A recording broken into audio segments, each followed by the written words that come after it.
What's up, everybody? Gilbert Blaze back with another video.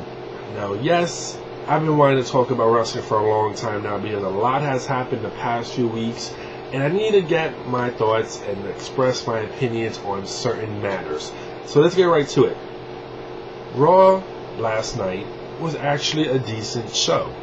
Now, it remains to be seen if The Rock coming will boost the ratings. We gotta wait and see how the ratings come out to be, but I think it was a pretty decent show. They did a great job setting up for the Survivor Series, which I will be going to this Sunday. I'm looking forward to it because, for one, I haven't gone to Madison Square Garden in a very long time, and they've done a lot of changes there, so I want to see how it looks. It's like supposedly new seating and all these new arrangements, so I'm looking forward to seeing that. And also, my good buddy Johnny Thunder is coming to New York City to go to the Survivor Series as well. His first time ever in New York City, and I'm excited to show him around to my hometown. Johnny Thunder meets the Big Apple. Should be fun to watch.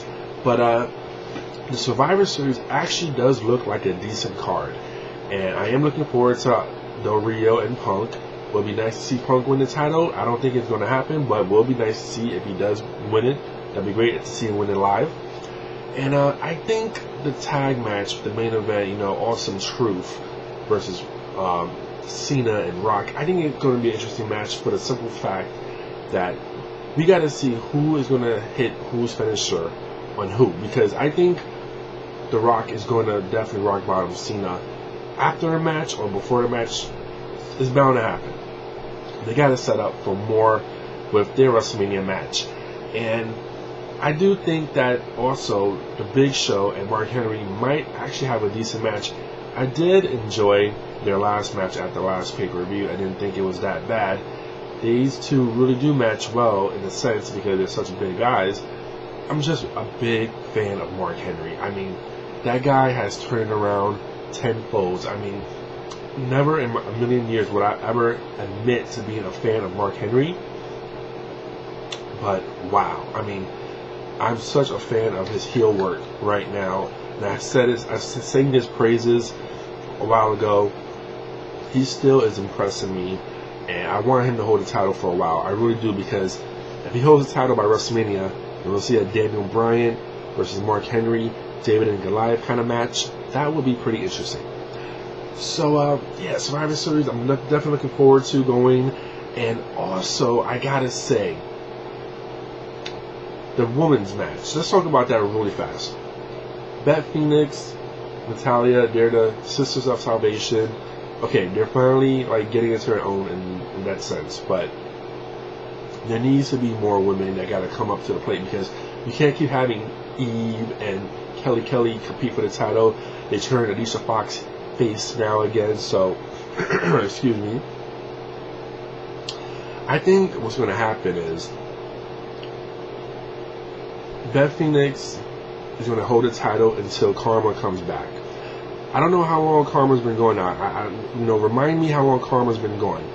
But if she comes back, she's going to be a face. Beth Phoenix will still be a heel, and then they're going to have their feud. So I'm thinking they're waiting for Karma to return so they can finally, not focus on Kelly and Eve. Even though I still think Eve has done a great job. And speaking of women, we got to talk about Gail Kim. I need to talk about Gail Kim because I'm such a huge mark for Gail Kim. So she finally came back to TNA as it was much expected. And I have to say, wow. I mean, in the, 2 or 3 weeks she's been there, she's the tag team champion and now the Knockouts champion again. I definitely think they gave the title to her way too soon. I actually wanted her to just wait on that. But I can see why they did that, because they wanted to spite WWE for shunning Gail Kim for all those years and to put it in their face that, look at this, we got her the heavyweight title, something that y'all couldn't do. Fuck you, WWE. So in that sense, they did that in that perspective. And I also got to say, her return back to Impact was the highest rated segment of that show, and it shows right there that people are interested in Gail Kim. And I do like seeing her as a heel. I like seeing her as a badass.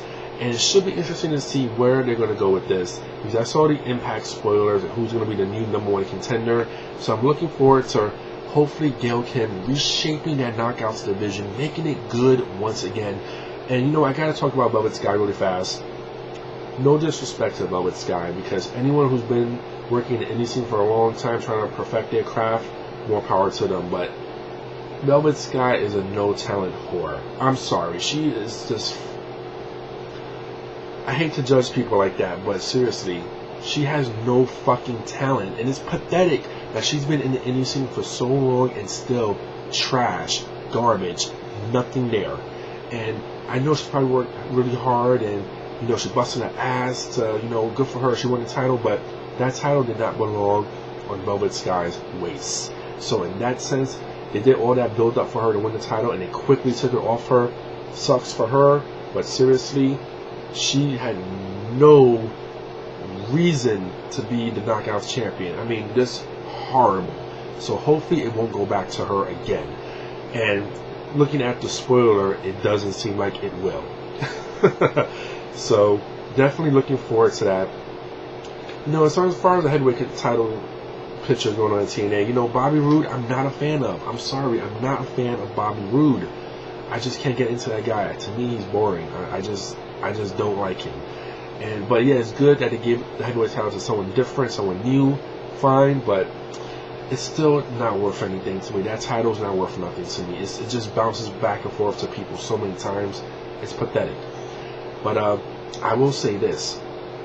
Chikara, High Noon, I finally got to see it last night. Great show. Really good show. I was entertained from start to finish. I'm a big fan of Eddie Kingston, but I got to say this. There's a lot of detractors of Eddie Kingston. You know, we've all heard a thing about him having such great mic work. Yes, I'm a fan of his mic work. And as far as his wrestling ability is concerned, I do think he's a good worker. Now, my only problem with him is he cut a promo after he won the title talking about, you know, he was putting over the company, which is what he's supposed to be doing. But in a sense, you know, he's calling out AJ Styles and Cena and Triple H and all these people, reminding me of Shane Douglas when he won the ECW title and him calling out Ric Flair, or when Taz used to just call out everybody from WCW and WWE. And to me, it's just recycled. You know, I don't like seeing stuff like that, but it's, you know, wrestling has a tendency to recycle stuff. But Eddie Kingston, I mean, to me, Eddie Kingston is a good person. I do. I feel that. But the way he looks, I mean, and I know he gets judged all the time by the way he looks. It's true. I mean, WWE and TNA is never going to take a look at the guy because he looks like a sloppy, fat fucking pig. I'm sorry.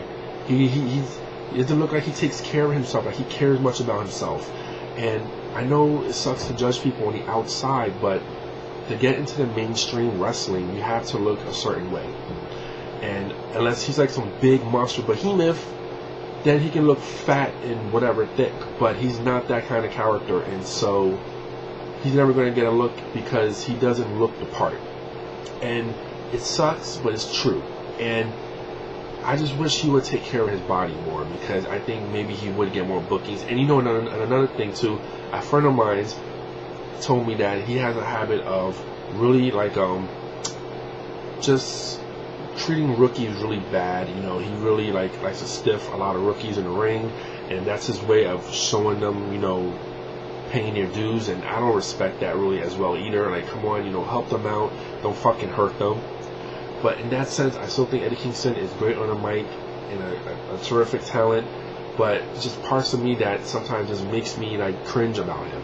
But I do think Chikara is a great promotion, and I'm happy that they had their first ever pay-per-view, and I hope it was a success, and I hope people go out and order it. $15 for a fantastic show. December, I'm going to go see Joshi Mania. I am so fucking looking forward to that. I want to see Aja Kong live. Never seen Aja Kong live before. Always been a big fan of hers. I need to see her live, and I can't wait to see that. And also, you got Final Battle coming up next month, so there's a whole lot of wrestling shows happening. You know, I got my WrestleMania ticket a few weeks ago, so I'm still, you know, looking forward to Miami. But so much wrestling events happening for me, and I can't wait to see all of them. But back to Survivor Series, looking forward to that. Seeing Rock and Cena team up should be fun and entertaining. But anyway, let me know what you all think. I talked about a lot of stuff in this, you know, Chikara, TNA, WWE, ROH a little bit. Let me know your feedback on what you want for me to talk about, and also ask me questions on what you think about what I had to say today. So talk to you all later, guys. Peace, and I promise I'll try to make more videos. Life has been super busy for me, but I will be back with more videos. So talk to y'all later.